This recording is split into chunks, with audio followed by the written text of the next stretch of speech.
ತುಂಗಾ ಎಡನಾಲೆ ಒಡೆದು ಅಪಾರ ಪ್ರಮಾಣದ ನೀರು ಪೋಲಾಗಿ ಸಾವಿರಾರು ಎಕರೆ ಬೆಳೆ ಹಾನಿಯಾಗಿದೆ. ನಾಲೆ ಒಡೆದಿದ್ದರಿಂದ ಸಾಲ ಸೋಲ ಮಾಡಿ ಬೆಳೆದ ಬೆಳೆಗಳು ನೀರಿನಲ್ಲಿ ಕೊಚ್ಚಿ ಹೋಗಿದ್ದು ರೈತರಲ್ಲಿ ಆತಂಕ ಉಂಟು ಮಾಡಿದೆ. ಆದಷ್ಟು ಬೇಗ ನಾಲೆ ದುರಸ್ತಿ ಮಾಡಿಸುವ ಜೊತೆಗೆ ರೈತರಿಗೆ ಪರಿಹಾರ ನೀಡಬೇಕು ಎಂದು ರೈತರು ಆಗ್ರಹಿಸಿದ್ದಾರೆ. ತುಂಗಾ ಎಡನಾಲೆಯ ತಡೆಗೋಡೆ ಕುಸಿತ, ಸಾವಿರಾರು ಎಕರೆ ಬೆಳೆಗಳಿಗೆ ನುಗ್ಗಿದ ನಾಲೆಯ ನೀರು, ಬೆಳೆ ಕಳೆದುಕೊಂಡು ಕಂಗಾಲಾದ ರೈತರು, ಸೂಕ್ತ ಪರಿಹಾರಕ್ಕೆ ರೈತರ ಆಗ್ರಹ. ತುಂಗಾ ಎಡನಾಲೆಯ ತಡೆಗೋಡೆ ಒಡೆದು ಜಮೀನುಗಳಿಗೆ ನುಗ್ಗುತ್ತಿರುವ ನೀರು, ನಾಲೆಯ ನೀರಿನಿಂದ ಜಲಾವೃತಗೊಂಡಿರುವ ಸಾವಿರಾರು ಎಕರೆ ಬೆಳೆಗಳು, ಬೆಳೆ ಕಳೆದುಕೊಂಡು ಕಂಗಾಲಾಗಿರುವ ರೈತರು. ಈ ದೃಶ್ಯ ಕಂಡು ಬಂದಿದ್ದು ದಾವಣಗೆರೆ ಜಿಲ್ಲೆಯ ನ್ಯಾಮತಿ ತಾಲೂಕಿನ ಬಸವನಹಳ್ಳಿ ಗ್ರಾಮದಲ್ಲಿ. ಹೌದು, ಭಾನುವಾರ ಸಂಜೆ ಬಸವನಹಳ್ಳಿ ಗ್ರಾಮದ ಸಮೀಪ ಇರುವ ತುಂಗಾ ಎಡನಾಲೆಯ ತಡೆಗೋಡೆ ಒಡೆದು ಹೋಗಿದೆ. ಈ ನಾಲೆ ಗೋವಿನಕೋವಿ ಮೂಲಕ ತುಂಗಭದ್ರಾ ನದಿ ಸೇರುತ್ತಿತ್ತು. ಆದರೆ ಇದೀಗ ತುಂಗಾ ಎಡನಾಲೆ ಏಕಾಏಕಿ ಒಡೆದ ಪರಿಣಾಮ ನಾಲೆ ಪಕ್ಕದಲ್ಲಿದ್ದ ಭತ್ತ, ತರಕಾರಿ ಬೆಳೆಗಳು, ಅಡಿಕೆ, ತೆಂಗು ಸೇರಿದಂತೆ ಸಾವಿರಾರು ಎಕರೆ ಬೆಳೆಗಳು ನೀರಿನಲ್ಲಿ ಕೊಚ್ಚಿ ಹೋಗಿವೆ. ತುಂಗಾ ನಾಲೆಯ ತಡೆಗೋಡೆ ಒಡೆದ ವಿಷಯ ತಿಳಿಯುತ್ತಿದ್ದಂತೆ ಮಾಜಿ ಹಾಗೂ ಹಾಲಿ ಶಾಸಕರು, ಅಧಿಕಾರಿಗಳು ಬಸವನಹಳ್ಳಿ ಗ್ರಾಮಕ್ಕೆ ಭೇಟಿ ನೀಡಿ ಪರಿಶೀಲನೆ ನಡೆಸಿದರಲ್ಲದೆ ಕೂಡಲೇ ನಾಲೆಯ ತಡೆಗೋಡೆ ದುರಸ್ತಿ ಮಾಡುವಂತೆ ಸಂಬಂಧಪಟ್ಟ ಇಲಾಖೆ ಅಧಿಕಾರಿಗಳಿಗೆ ಸೂಚನೆ ನೀಡಿದರಲ್ಲದೆ ಯಾರೂ ಕೂಡ ನಾಲೆಯ ಕಡೆ ಹೋಗದಂತೆ ಗ್ರಾಮಸ್ಥರಿಗೆ ಸೂಚನೆ ನೀಡಿದ್ದಾರೆ. ಇದೀಗ ನಾಲೆಯ ನೀರಿನಿಂದ ಬೆಳೆ ಕಳೆದುಕೊಂಡ ರೈತರು ಆದಷ್ಟು ಬೇಗ ನಾಲೆ ದುರಸ್ತಿಪಡಿಸಿ ಬೆಳೆ ಕಳೆದುಕೊಂಡ ರೈತರಿಗೆ ಸೂಕ್ತ ಪರಿಹಾರ ನೀಡುವಂತೆ ಮನವಿ ಮಾಡಿದ್ದಾರೆ.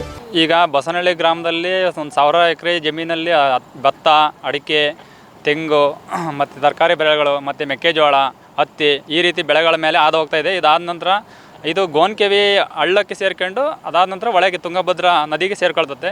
ಆ ನದಿಗೆ ಹೋಗೋ ಸಮ್ಮುಖದಲ್ಲಿ ಸುಮಾರು ಇಲ್ಲಿ ಒಂದು 2000 ಜಮೀನಷ್ಟು ನಷ್ಟ ಆಗಿದೆ. ರೈತರಿಗೆ ಈ ಒಂದು ಚಾನಲ್ ಹೊಡೆದ್ರಿಂದ ಭಾಳ ನಷ್ಟ ಆಗಿದೆ. ಅಧಿಕಾರಿಗಳು ಎಲ್ಲರಿಗೂ ನಾವು ಕರೆ ಮಾಡಿ ವಿಚಾರ ತಿಳಿಸಿದಾಗ ಎಲ್ಲರೂ ಸ್ಥಳಕ್ಕೆ ಬಂದು ಭೇಟಿ ನೀಡಿ ಇದಕ್ಕೆ ಎಲ್ಲ ಸೂಕ್ತವಾದ ಪರಿಹಾರ ಕೊಡೋಕ್ಕೆ ವ್ಯವಸ್ಥೆ ಮಾಡ್ತೀವಿ ಅಂತ ಹೇಳಿದರು. ಮೊದಲನೇದಾಗಿ ಇಲ್ಲಿಗೆ ಮಾಜಿ ಸಚಿವರಾಗಿರ್ತಕ್ಕಂಥ ರೇಣುಸ್ವಾಮಿಯವರು ಬಂದರು. ಅವರು ಬಂದು ಒಂದು ಅರ್ಧ ಗಂಟೆ ಎಲ್ಲ ಬೆಳೆ ವೀಕ್ಷಣೆ ಮಾಡಿ ಜನಗಳಿಗೆಲ್ಲ ಒಂದು ಅರಿವು ಮೂಡಿಸಿ ಇಲ್ಲಿ ಯಾರು ಹತ್ರ ಹೋಗಬೇಡ ಅಂತೇಳಿ ಅವರು ಇದು ಮಾಡಿದರು. ಅದಾದ ನಂತರ ಹಾಲಿ ಶಾಸಕರು ಶಾಂತಗೌಡ ಸಹ ಬಂದಿದ್ದರು. ಅವರು ಬಂದು ಎಲ್ಲ ವೀಕ್ಷಣೆ ಮಾಡಿ ಅಧಿಕಾರಿಗಳಿದೆ ಆದಷ್ಟು ಬೇಗ ಸರಿ ಮಾಡೋಕ್ಕೆ ವ್ಯವಸ್ಥೆ ಮಾಡ್ತೀವಿ ಮತ್ತು ಬೆಳೆ ಏನು ಹಾನಿಯಾಗೈತೆ ಅವರಿಗೆಲ್ಲ ಬೆಳೆ ಪರಿಹಾರ ಕೊಡ್ತೀವಿ ಅಂತೇಳಿ ಭರವಸೆ ಕೊಟ್ಟಿದ್ದಾರೆ. ನಾನು ಈ ಮೂಲಕ ತಿಳಿಸೋದಂದರೆ ಇಲ್ಲಿ ಯಾರ್ಯಾರಿಗೆ ನಷ್ಟ ಉಂಟಾಗಿದೆ ಅವರಿಗೆಲ್ಲ ನಷ್ಟ ಪರಿಹಾರ ತುಂಬಿಕೊಡ್ಬೇಕು ಮತ್ತು ಮುಂದೆ ಈ ರೀತಿ ಹಾಳಾಗ್ದಂಗೆ ಚಾನಲ್ ದುರಸ್ತಿಗೆ ಬಗ್ಗೆ ಅಧಿಕಾರಿಗಳು ಕ್ರಮ ವಹಿಸಬೇಕಂತೇಳಿ ಈ ಸಂದರ್ಭದಾಗ ಹೇಳ್ತೀನಿ. ಇದು ತುಂಗಾ ಎಡನಾಲೆದು. ಇದು ನೆಲಸಮಕ್ಕೆ ಅಂತರಕ್ಕೆ ತೊಟ್ಲು ಮಾಡಿ ಕಡೆಯಿಂದ ತಗೊಂಡೋಗಿದ್ದಾರೆ ನೀರು. ಆ ಕಡೆ ಈ ಕಡೆಯಲ್ಲಿ ಏರಿ ಕಟ್ಟಿದ್ದಾರೆ. ಆದರೆ ಆ ಕಡೆ ಈ ಕಡೆ ಇದನ್ನ ಸಿಮೆಂಟಿಂದ ಏನೂ ಮಾಡಿಲ್ಲ, ಹಂಗೆ ಇದನ್ನ ಕಟ್ಟಿ ಮಣ್ಣು ಇದು ಮಾಡ್ಕೊಂಡು ತಗೊಂಡೋಗಿದ್ದಾರೆ ನೀರು. ಆಮೇಲೆ ಈ ರೀಸೆಂಟಾಗಿ ಈಗ ಕೆರೆಗೋಸ್ಕರ ಪೈಪ್ಲೈನೆಲ್ಲ ಮಗ್ಲಾಗೆಲ್ಲ ಮಾಡಿದ್ದಾರೆ. ವಸತಿ ಎಲ್ಲ ಪೈಪ್ಲೈನೆಲ್ಲ ತೆಗೆದಾರೆ. ಈ ಏರಿ ಮಗ್ಲಾಗೆ ತೆಗೆದಿದ್ದಾರೆ. ಅದು ಅವೈಜ್ಞಾನಿಕ. ಯಾಕೆಂದರೆ ಇಲ್ಲಿ ಏರಿ ಚಾನಲ್ ಐತಿ ಅಂದರೆ ಅದ್ರ ಮಗ್ಲಾಗ ಹಾಸಿ ಪೈಪ್ಲೈನೆಲ್ಲ ಒಯ್ದಾರೆ. ಆಮೇಲೆ ಇಲ್ಲಿ ಸುತ್ತಲೂ ಇದರ ಅಕ್ಕಪಕ್ಕ ಎಲ್ಲ ಚಾನಲ್ ಇದು ಜಂಗಲೆಲ್ಲ ಬೆಳೀತಾ ಇರ್ತೈತೆ. ಈ ಕಡಿಗೆಲ್ಲ ಬಿಡ್ತಾರೆ. ಅವು ಕಡಿಗೆಲ್ಲ ಬಿಟ್ಟು ಆ ಬೇರೆಲ್ಲ ಬಿಡ್ಕೊಂಡು ಹಂಗಾಗಿ ಲೂಸ್ ಆಗೈತೆ. ಆಮೇಲೆ ಚಾನಲ್ ಡಿಪಾರ್ಟ್ಮೆಂಟ್ನವರು ಪ್ರತಿ ವಾರಕ್ಕೆ 2 ದಿವಸಕ್ಕೊಂದ್ಸತಿ ಬಂದು ನೋಡ್ಕೊಂಡು ಹೋಗ್ಬೇಕಾದ್ದು ಅವ್ರದ್ದು ಕೆಲಸ. ನಾಲೆಯ ತಡೆಗೋಡೆ ಒಡೆದ ಪರಿಣಾಮ ಮೆಕ್ಕೆಜೋಳ, ಅಡಿಕೆ, ಹತ್ತಿ ಸೇರಿದಂತೆ ಸಾವಿರಾರು ಎಕರೆ ಬೆಳೆಗಳು ನೀರಿನಲ್ಲಿ ಕೊಚ್ಚಿ ಹೋಗಿವೆ. ಅಲ್ಲದೆ ಜಲಾವೃತಗೊಂಡಿವೆ. ಸಾಲ ಸೋಲ ಮಾಡಿ ಬೆಳೆದ ಬೆಳೆಗಳು ಜಲಾವೃತಗೊಂಡಿದ್ದು ರೈತರಲ್ಲಿ ದಿಕ್ಕು ತೋಚದಂತೆ ಮಾಡಿದೆ.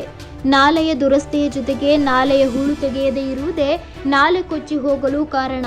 ಇದಕ್ಕೆ ಅಧಿಕಾರಿಗಳ ನಿರ್ಲಕ್ಷ್ಯವೇ ಕಾರಣ ಎಂದು ರೈತರು ಆಕ್ರೋಶ ವ್ಯಕ್ತಪಡಿಸಿದ್ದಾರಲ್ಲದೆ ಕೂಡಲೇ ಬೆಳೆ ಕಳೆದುಕೊಂಡ ರೈತರಿಗೆ ಪರಿಹಾರ ನೀಡುವಂತೆ ಒತ್ತಾಯಿಸಿದ್ದಾರೆ. ಈ ತುಂಗಭದ್ರಾ ನಾಲೆ ಒಡೆಯ ಕಾರಣ ಮುಂದೆ ಬಾಂಡೆಗಳನ್ನ ಉಡಿಸಿ ಅಡ್ಡಗಟ್ಟು ಕಟ್ಟಿ ಎಡನಾಲಕ್ಕೆ ಟೂ ಬಿಟ್ಟು ಕೆರೆ ತುಂಬಿಸಿ ಎಡನಾಲಕ್ಕೆ ಟೂ ಬಿಡೋ ಅಂಥ ಅವಶ್ಯಕತೆ ಇಲ್ಲ. ಬಲದಂಡಿಗೆ ಮಾತ್ರ ಟೂ ಬಿಡಬೇಕಾಗಿತ್ತು. ಹಿಂದೆ ದಬ್ಬಾಳಿಕೆ ರಾಜಕಾರಣ ಒತ್ತಡದ ಮೇರೆಗೆ ಎಡನಾಲಕ್ಕೆ ಟೂ ಬಿಟ್ಟು ಆ ಟ್ಯೂಬಿಂದ ನೀರು ಹತ್ತಿ ಕೆರೆ ನೀರು ಹೋಗೋಕ್ಕೋಸ್ಕರನೇ ಮುಂದೆ ಆ ಟ್ಯೂಬಿನಿಂದ ಮುಂದೆ ಕಲ್ಲೊಡ್ಡು ಹಾಕಿ ನೀರು ಒದೆ ಕೊಟ್ಟು ಈಗ ಡೌನಲ್ಲಿ ಟ್ಯೂಬ್ ಬಿಟ್ಟಿದ್ರೆ ಏನೂ ಹಾಕೋದಿಲ್ಲ. ತೆಂಬದಲ್ಲೇ ಡೌನ್ ಟ್ಯೂಬ್ ಬಿಟ್ಟೋದ್ರಿಂದ ಮುಂದಿನ ಆ ಟ್ಯೂಬಿಂದ ಸುಮಾರು ಒಂದು ಅರ್ಧ ಕಿಲೋಮೀಟ್ರ್ ದೂರದಲ್ಲಿ ಫುಲ್ಲು ಚಾನಲ್ ಅಡ್ಗಟ್ಟೆ ಆ ನೀರು ಒದೇ ಕಡೆಯಿಂದನೇ ಈ ಹೊಡೆಯೋಕ್ಕೆ ಚಾನಲ್ಗೆ ಹೊಡೆದ್ಕೊಂಡು ಹೊಲಗಳ ಮೇಲೆ ಹೋಗೋಕ್ಕೆ ಕಾರಣ ಆ ಒಡ್ಡು ಮತ್ತು ಆ ಟ್ಯೂಬ್ ಇಟ್ಟರ ಕಾರಣಕ್ಕೆ. ಒಟ್ಟಿನಲ್ಲಿ ಇದೀಗ ನಾಲೆಯ ತಡೆಗೋಡೆ ಒಡೆದು ಅಪಾರ ಪ್ರಮಾಣದ ಬೆಳೆಗಳು ಹಾನಿಯಾಗಿದ್ದು, ಇನ್ನಾದರೂ ಸಂಬಂಧಪಟ್ಟ ಇಲಾಖೆ ಅಧಿಕಾರಿಗಳು ಆದಷ್ಟು ಬೇಗ ನಾಲೆ ದುರಸ್ತಿ ಮಾಡುವುದರ ಜೊತೆಗೆ ಬೆಳೆ ಕಳೆದುಕೊಂಡ ರೈತರಿಗೆ ಸೂಕ್ತ ಪರಿಹಾರ ನೀಡುತ್ತಾರಾ ಕಾದು ನೋಡಬೇಕಿದೆ.